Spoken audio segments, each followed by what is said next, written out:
President Yoweri Museveni, abuse of power and corruption in Uganda. When I write about corruption, I generally keep in mind what Ludwig von Mises once said. A government of incompetent, corrupt, or vile men is the most dangerous threat to civilization. Let me give you a brief history before going deep into the show. Yoweri Museveni took power in 1986 and is Uganda's longest-serving president, succeeding Idi Amin, who ruled from 1971 to 1979. Yoweri Museveni, who came to power in 1986 after an armed uprising, ended the senseless killings and wars in Uganda. So many Ugandans were raised with the idea that he's a liberator and peacemaker, and they are frequently reminded of this. More than 3/4 of Ugandans under the age of 35 have only known one president, which is another factor. Although many Ugandans believe he did a great job, his desire for power has tarnished his good deeds. Corruption has plagued the African continent for many years. A well-known Kenyan professor named Lumumba once stated that if you want to become wealthy without even trying, you could perhaps join African politics.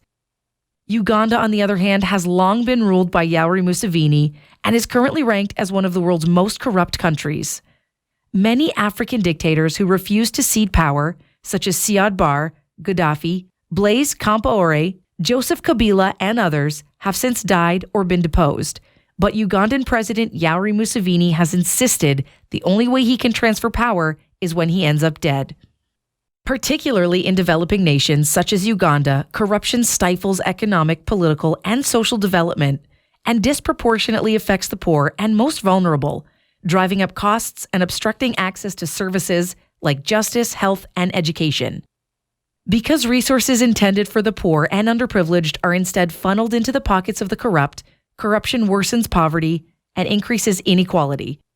According to President Yoweri Museveni in a 2019 address to the nation, corruption is our greatest enemy that stymies Uganda's president and future development. That does seem to be the case, but the Ugandan populace has, however, previously heard similar rhetoric and language. In actuality, Yoweri Museveni is regarded as dishonest and corrupt by a sizable portion of Ugandans.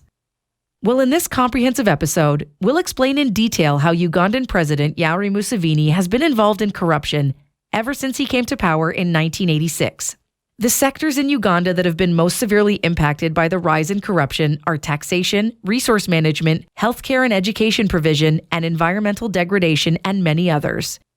The first is that according to Beti Kamya, the government's Inspector General, Uganda loses 23 trillion shillings a year to corruption.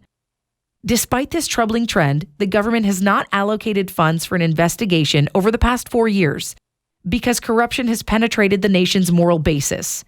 Uganda was ranked 142 out of 180 countries in the Corruption Perception Index, released by Transparency in 2012, making it the second most corrupt nation in East Africa. I'll just briefly mention a few highlights. For instance, Museveni and his family actually own the majority of properties in Uganda. The following is a list of the properties Museveni or his family owns. Aya Hotel is actually owned by Museveni. Greenland Towers is owned by Janet Museveni. Cham Towers is owned by Museveni. Crested Towers is owned by Museveni. Imperial Royal Hotel is owned by Museveni. Imperial Resort Beach Hotel is owned by Museveni. The son of Museveni, Muhoozi Kainerugaba, owns Umimi, Uganda's main electricity distribution company. Uganda Telecom is owned by Muhoozi Kainerugaba and Janet Museveni. Orient Bank is owned by Sam Kutisa. Garden City is owned by Museveni. Warad Telecom is owned by Museveni. Museveni owns MTN Uganda, the largest telecom company in Uganda. WBS TV is owned by Museveni. The untold fact is that Museveni and his family did not build the majority of these properties from scratch, unlike a typical businessman.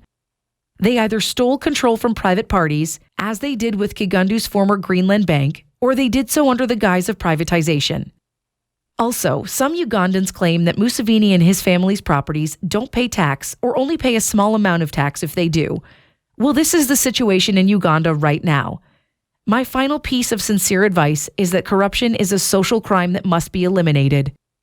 Ugandans must work together to fight this noble war. including all levels of government, business organizations, the media, religious institutions, non-governmental organizations, and the ordinary Ugandans.